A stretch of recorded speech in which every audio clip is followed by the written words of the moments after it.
अगर मैं जनवरी से लेकर अप्रैल तक अपनी जान झोंक दूंगा तो क्या हमेशा वो लोग मेरे से आगे रहेंगे जो पूरे साल से तैयारी कर रहे थे? कभी भी नहीं। नो।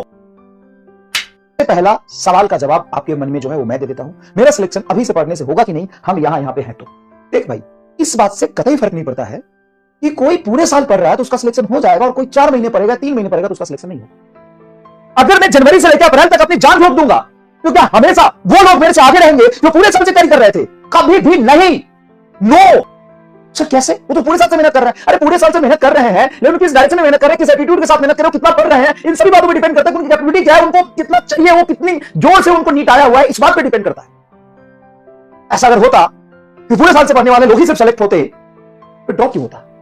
और अगर ड्रॉप होता तो जो 4 ड्रॉपर वाला तो पहले सिलेक्ट होता, ऐसा तो कम होता। 1 ड्रॉपर वाला पहले सिलेक्ट होता, 3 ड्रॉपर वाला सिलेक्ट नहीं होता। सॉरी, 1 ड्रॉपर वाला सिलेक्ट नहीं होता, 3 ड्रॉपर वाला सिलेक्ट हो जाता। तो इस बात से फर्क ही नहीं पड़ता। नीट एग्जाम सिर्फ फोकस, माइंडसेट और अपनी औकात का गेम है। कितने फोकस से, किस माइंडसेट से आप अपनी किस कैपेबिलिटी से तैयारी कर रहे हैं, बस इस बात का गेम है। और बात तो ये है ना यार, जीवन एक संघर्ष है। हमें नहीं पता कि अगले 3 महीने में हम कहां पहुंच जाएंगे, लेकिन हमें यह पता है कि हम 3 महीने अगर पूरी जी जान लगा के मेहनत करेंगे तो कुछ ऐसी चीजें अचीव करेंगे जिसकी वजह से हम अपने जीवन में बहुत सारे बदलाव देख सकते हैं। नहीं करेंगे तो कुछ नहीं होगा, कुछ करेंगे तो कुछ अच्छा होगा। ठीक है, अब आगे बढ़ते हैं। अब इन सभी सवालों के जवाब अगर आपको मिल गए होंगे तो अब हम समझते हैं कि नीट की रिक्वायरमेंट क्या है। What is NEET exam? आपको ना इमोशनल फुल नहीं बनना है, आपको सेल्फिश होकर सिर्फ अपने सिलेक्शन के बारे में सोचना है, आपको टीचर नहीं बनना, आपको पीएचडी नहीं करना। अभी से साल भर में पीएचडी करा देंगे, लेकिन अभी से जितना आपके पास टाइम है, क्या उस टाइम में नीट की जो रिक्वायरमेंट है उसको समझते हुए आपको अच्छे से खुद के सोच से आगे पढ़ाई करनी है। तो सबसे पहले मैं नीट की रिक्वायरमेंट के बारे में बात करूं तो नीट का किंग है biology. Bio is king. Yes, bio is king. Simple सी बात। When we talk about NEET then bio is the king and chemistry is his queen. What is physics? Physics is that enemy, not good wine. Bio is a king. Bio में 360 number मिलने वाले हैं। बुरा लगे भला लगे, तुमको जैसा लगे, लेकिन यही है गेम। चाहे पेपर आसान हो या पेपर टफ हो, जो गेम चेंजर है, जो किंग मेकर है, वो है आपका biology. Biology is the king in neat and biology is the king maker. अब आते हैं केमिस्ट्री की बात करते हैं।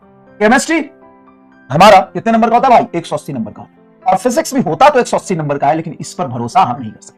फिजिक्स तो ऐसी चीज है जिससे दूर दूर से राम राम, ना तो ज्यादा दोस्ती सही, ना तो ज्यादा दुश्मनी से, है ना? अब देखो कहानी भाई। और ये सारी बातें हम सिर्फ 3 महीने में जो होने वाला है उसके लिए बात कर रहे हैं। ठीक है, पूरे साल पढ़ो, फिजिक्स में पीएचडी करा देंगे तुमको, और इतना कराएंगे कि पूरे साल अगर तुम पढ़ लिए, तुम डॉक्टर बनो ना बनो, तुम मास्टर जरूर बन जाओगे फिजिक्स का। 2026 का तो नीट 2026 की ये बातें चल रही है। हाँ, bio is the king. Comment में सभी लोग लिखेंगे कि सर मान गए, आपके मुंह से सुन लिया, हम वो हो गए, धन्य हो गए, बायो इज द किंग। अब आइए, अब 2 तरह का पेपर पैटर्न होता है जब से नीट हुआ है 2013 से लेकर के 2025 तक। तो मिलनी मोटा कह सकते हो 2 तरह का पेपर आया है। पहला पेपर आया मतलब पैटर्न 24, 23, 22, 17, 18 और 2020 में, इसको कहते हैं लेवल डाउन हो गया पेपर का। 25, 21, 2016 पेपर का लेवल टफ हो गया। ठीक है, 2017, 18 में मॉडरेट था, एवरेज था। जैसे ही पेपर डाउन आता, हमें नहीं पता 26 में कैसा आएगा, हमें नहीं पता 26 में क्या होने वाला है। तो हम समझते हैं सर दुनिया खत्म हो जाएगी। सर चाचा कह के गए थे 26 में दुनिया खत्म है सर जी। अरे चाचा ये कह के गए थे कि 26 में दुनिया खत्म है, और वो 3026 निकला। तो कहने का मतलब 3026, सॉरी, चाचा कह के गए थे 26 में दुनिया खत्म है, चाचा कह के गए थे सर 2026 में 26 में दुनिया खत्म है, चाचा कह के गए थे 26 में दुनिया खत्म है।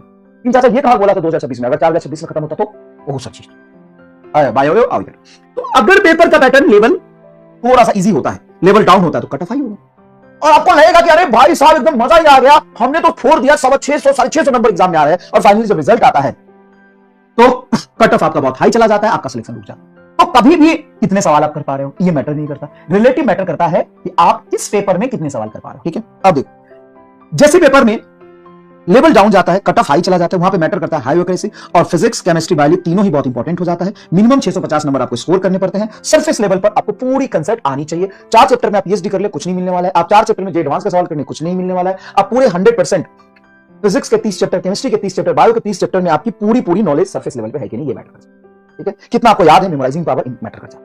अगर पेपर टफ आए तो क्या होता है? पेपर टफ आता है, लेवल हाई होता है, तो बायो इज द किंग। आज नीट 2025 और नीट 2016 में सिलेक्शन से उन्हीं बच्चों को जिनका बायो स्ट्रांग है। अगर आपको लग रहा है कि फिजिक्स के 2 क्वेश्चन टफ आ गए तो हम फिजिक्स में पीएचडी कर लेते, नहीं, वहां पे भी आपको जो बचाएगा वो कौन बचाएगा? बायो बचाएगा।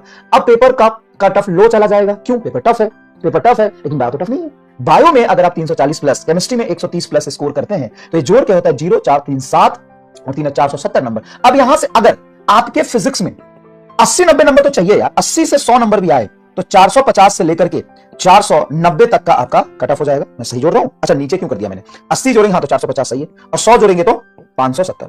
तो इतना मिनिमम स्कोर मैं कह रहा हूं, मिनिमम मिनिमम। अरे 80 नंबर 20 सवाल तो कोई भी कर लेता है, 45 में से 20-25 सवाल तो कर ही लोगे। हाँ सर, अब पेपर टफ होता है तो ये कैलकुलेशन, पेपर इजी होता है तो ये कैलकुलेशन। अब डिसाइड योरसेल्फ, स्मार्ट बनो, इंटेलिजेंट बनो, इमोशनल फुल मत बनो कि हमको क्या करना चाहिए। नीट 2025 में जो भी बच्चे 30-32 सवाल करके आ गए थे उनके 600 नंबर आ गए, और 600 नंबर आते ही फिजिक्स में 30-32 सवाल कर लिए, 35 सवाल कर लिए, 600 नंबर आ गए। 600 नंबर आती है एमएससीसी केस।